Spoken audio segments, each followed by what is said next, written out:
एक गांव में एक शंकर नाम का लड़का रहता था। उसके साथ उसकी माँ सविता और उसकी बहन गुनिया भी रहती थी। शंकर के पिताजी का देहांत उसके बचपन में ही हो गया था। तब से शंकर के माँ ने ही घर के लिए पैसे कमाने की जिम्मेदारी उठाई। सविता ने बहुत मेहनत की अपने बच्चों का पालन पोषण करने के लिए। पैसों की कमी के वजह से शंकर ने स्कूल छोड़ दिया और अपनी माँ के साथ काम करने लग गया। पर उन्होंने गुनिया की पढ़ाई को कभी नहीं रोका। सविता इमारतें बनाने वाली साइटों पर मजदूरों का काम करती थी। शंकर भी अपनी माँ के साथ काम पर जाने लगा। उसने देखा कि ये माहौल कुछ अलग और अनोखा था। कैसे ईंटों को जमा करके और सीमेंट से उन्हें जमा करके दीवारें बनाई जा रही थी। कैसे रेत और सीमेंट को मिलाया जा रहा था, फिर पूरे दीवारों पर सीमेंट से प्लास्टर किया जा रहा था। फिर सूखी दीवारों को मजबूत करने के लिए उन पर पानी डाला जा रहा था और अंत में दीवारों को रंगा जा रहा था। ये सब चीज शंकर को बहुत पसंद आया। घर जाने के बाद, माँ, मुझे इमारतें खड़ा करने का तरीका बहुत पसंद आया। सच में बेटा? तो फिर क्यों ना तुम रोज मेरे साथ आ जाओ। सिर्फ काम के लिए ही नहीं, बल्कि सब कुछ सीखने के लिए भी, ताकि तुम एक दिन बहुत बड़े बिल्डर बन जाओ। ठीक है ना?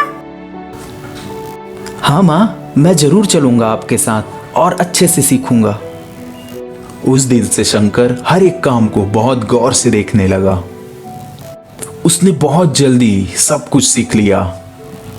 शंकर का इस काम में बहुत मन लगा और इसी कारण वह अपना सारा काम बहुत जल्दी जल्दी खत्म कर लेता था।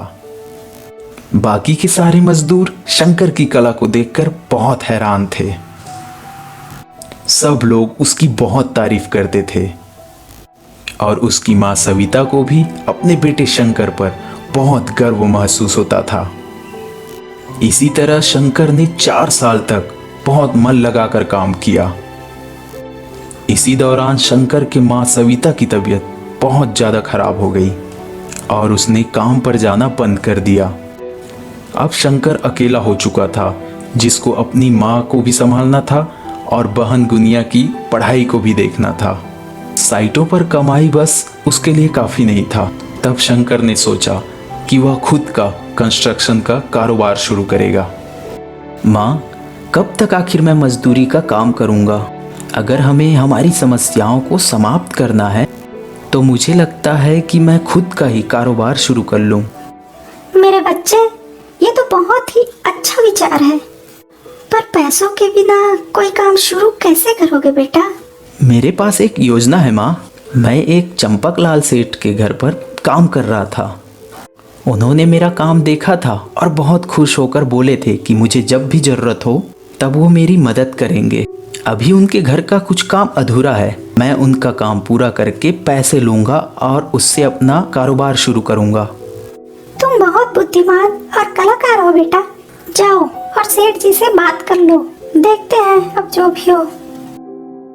शंकर सेठ चंपकलाल के पास जाकर अपनी योजना के बारे में उनको बोलता है। अरे बेटा, इतनी कम उम्र में तुम्हें बहुत कुछ सहना पड़ रहा है। मैं बिल्कुल तुम्हारी मदद करूंगा, पर ऐसे काम करने के लिए तुम्हें कम से कम 10 आदमियों की जरूरत है। तुम कहां से लाओगे वो आदमी? सेठ जी, मैं कुछ लोगों को जानता हूँ जो एकदम सही काम करते हैं और ईमानदारी से, वो भी कम पैसों में। आजकल ऐसे लोग कहाँ मिलेंगे शंकर? मैं और मेरे दोस्त बहुत सालों से मजदूरी का काम कर रहे हैं सेठ जी। हमारे दिन भर काम करने के बाद भी ये लालची बिल्डर हमें पूरे पैसे नहीं देते थे। ऐसे बहुत सारे लोग ठोकर खा रहे हैं सेठ जी। अगर मैं उनसे बात करूं तो जरूर वो मेरा साथ देने के लिए तैयार हो जाएंगे। ये सब तो ठीक है बेटा, पर किसके घर पर काम शुरू करोगे? सेठ जी, आपका काम भी तो कब से रुका पड़ा है। मैं सबसे पहले आपके घर पर ही काम शुरू करूंगा।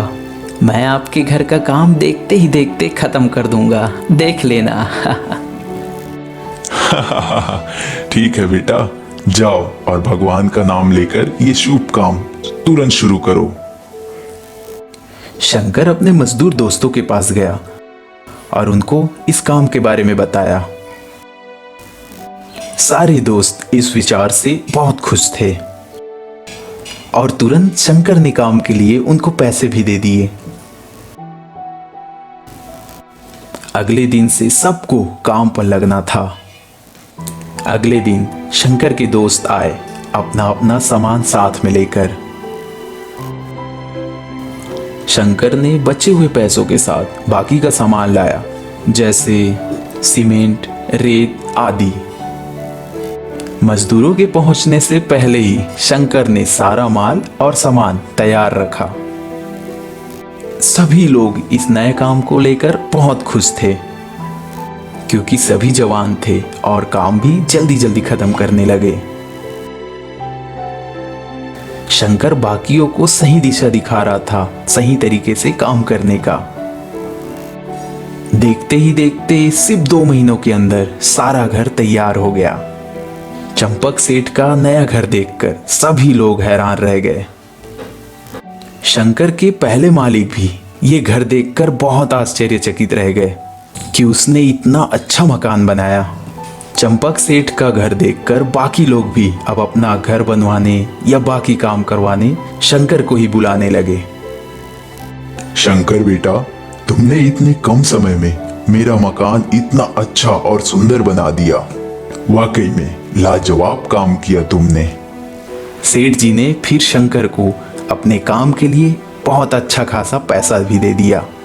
शंकर ने इन पैसों से अपनी माँ की सेहत का ख्याल रखा और अपनी बहन को भी बहुत अच्छे स्कूल में डाला। उसने खुद के परिवार के लिए भी मकान बनवा लिया।